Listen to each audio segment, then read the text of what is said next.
current name I have from the Rockford art because I grew up in Kingston.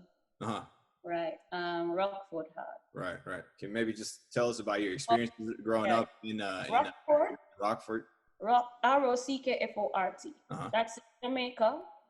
I live at the bottom of east of Lucas and Norman Avenue. So the entire area is called East Kingston, Rockfort. You have Norman Gardens. I grew up in Norman Gardens and Rockfort. So all of my experience growing up is in the Rockfort area, which is closest to the airport in Jamaica. So I am drawing on my experience as a child saying Rockfort Hearts because that is where my neighbor string, as we say in Jamaica, cut. So coming from the heart, Rockfort Heart. So East Kingston. If you're familiar with Jamaica, you have never been to Jamaica? Myself, no. I've never been to Jamaica, not yet. All right. Well, for us, when we come from the airport and come out some more, Rockfort used to be the center of SKA. Oh, okay. You know, right? Rockfort is where Count Ozzy used to have the glass bucket. Do some research and you will see. That's where the Scatolites used to rehearse. Everybody used to go to Bournemouth Gardens down the bottom. A whole lot of history. Don Drummond used to live right beside the KFC out by East Kingston. All right, what's his name? Roland Alfonso used to live just down the road right there. So I live right in a community that have a whole heap of history. A whole heap of history that is laid dormant right now because we tend to, just like what they did to SKA in Jamaica, which is sad. We tend to skip from one thing to the other so fast. We jump from we jump from what they call it, merengue and like the Lord Flea and those guys used to do, and then we skip into SKA, and then we skip and go on into rocksteady. Then we jump fast into reggae, and then you understand. So we don't spend any time in the genres and preserving the spaces that created the genres. Because right now, Rockfort I have this plan on doing this. I started it already, like an culture and awakening project about the different sites where this had started, so people can have an understanding of where the music, the men who created the vibes, where they actually located and where they live. Don Drummond House is right. Every time I remember that because his story is a bit tragic because he died at the Bellevue Hospital. In terms of SKA, it would be good if you do get to learn who that man was, because if you know anything about the Scatolites, he was one of the huge members in it before he died. Okay. And when they reached to the US.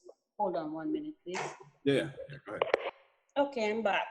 We were just talking about Rockford, and you're just telling us about your experiences and how you're tailoring the live album. You're doing it from a sense of that's where you're from, and you're trying to. Right. And the experiences of the community, because my community is what you would call a paradox. On one side, you have so much great things going on, but at the same time, inner city community, a community that is marginalized in a lot of ways. There's a lot of violence in it, but at the same time, you have so much flourishing, talented young people coming out, Right. And I write the songs. A lot of the songs have to do with the things I see around me, my own personal experience, and just a whole vibe. That's the entire vibe that fuels me to go on, Right. Because I have tracks on that called A Song for the Women Boat Prize that has to do with a party, some young women experiences how they get caught up in relationships that not taking them anywhere, but because of the I love you, they give away the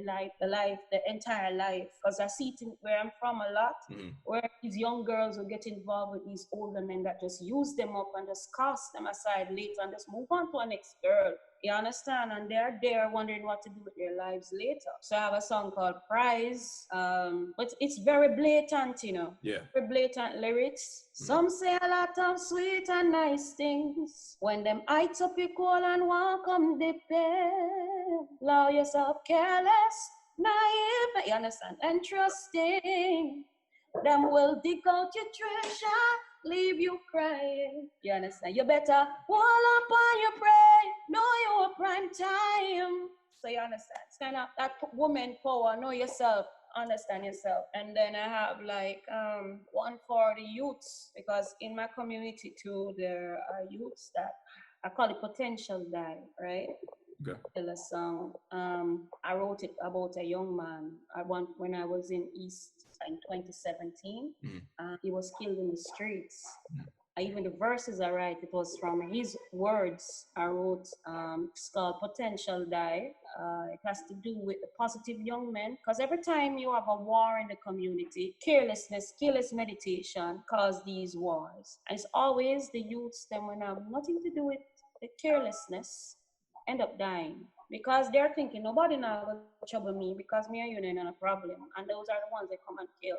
So this guy, I wrote it off his story because he was a Rasta youth with his farm, with his animal farm, and him growing goat and him cow, and he would come down and help the youths. And the day they had a war, sometimes just ride past and kill him. So what do they call it now? I'm the narrator, things like that, as well as the other vibration. I try to keep it as real as possible. It's not, if you notice, the subject matter on this album, Hear Me Now, is not so personal. It has to do with how I feel, yeah, Rastafari, and the subject matter of that has to do with me, how I view life, and it's have a lot of social commentary about waking up and understanding yourself. It has to do, it's a very, what you would call this? What's the word?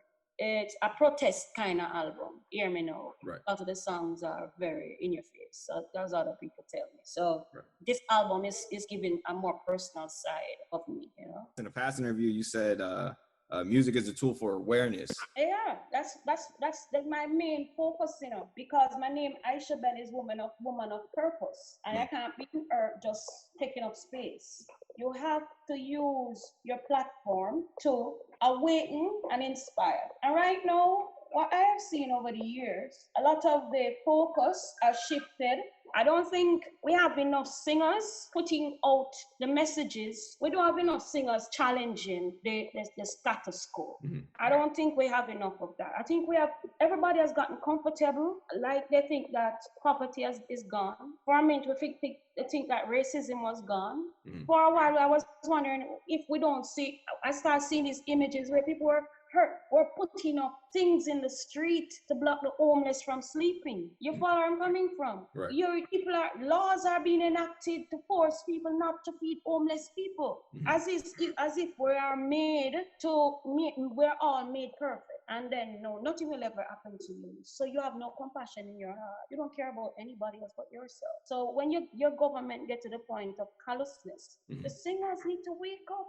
We're the voices. We are the voices. I has to speak on behalf of the voiceless. Nobody's going to listen to the man lying on King Street naked. You understand me? Right. We have to be aware. That's our job. Our job. There's a time and place for everything. There's time for love and everything. But then you must have something in you. You must have compassion in you. You must have a conscience to see, oh damn, that is not right. And you can't run away from that. Because can tell you, sir, I was trying my best to run from my calling. I was trying my best to avoid singing and just go on. I just couldn't leave it. And I know that if I come back to sing, and when I come back, I just couldn't do it just any willy-nilly, I love you, baby kind of songs. Right. No, that's not who I am. I'm the kind of person, if I walk into a room and I see a person kind of treating another person, I'm going to walk up and say, what the hell are they doing? That's not right. You follow? That's who I am generally. So, you know, I have to keep that. Be as truthful as possible for that. Right. In a past interview, I think it was one that I found on the Caveman Studios YouTube page. Long time ago. Exactly. Yeah. That was a couple years ago. Yeah. Yeah. You were touching on basically exactly what you were just saying in terms of, of more artists being or raising awareness. You said you specifically spoke more about more conscious female artists being present in the scene. You said when sleeping women wake, mountains move. You said that right. When sleeping women rise, mountains move. Because it's always the women who have to lead the charge. You know, a lot of us don't realize it's the mother who mold you. You know. The mother who put in your head who you are today. Right. So when the sisters, when the women lose their way, because a lot of us are basically sleeping. We're not aware of ourselves. And when we come into ourselves, a lot of time change comes through pain, and from pain comes awareness. And then the real phoenix in you wake up. So as we find ourselves, the better society will be, to me, right?